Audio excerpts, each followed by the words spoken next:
வெளிநாட்டில் இருக்கிற நம்ம வருஷத்துக்கு ஒரு மாதம் ஃபேமிலியை பார்க்கறதுக்கு ஊருக்கு போவோம். போகும்போது இன்னமும் சந்தோஷமாக தான் இருப்போம். அந்த 30 நாள் முடிய போகிற அந்த கடைசி 3 நாள் நமக்குள்ளார வர அந்த ஃபீலிங் சுற்றி உள்ள எல்லாரும் ஏன் சோகமாக இருக்கேன்னு கேட்க ஆரம்பிச்சிருவாங்க.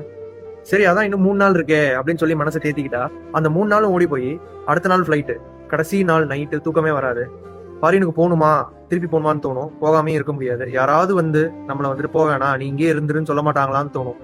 அந்த ஃபீலிங் இதெல்லாம் தாண்டி ஏர்போர்ட்டுக்கு ஃபேமிலியோட போவோம்.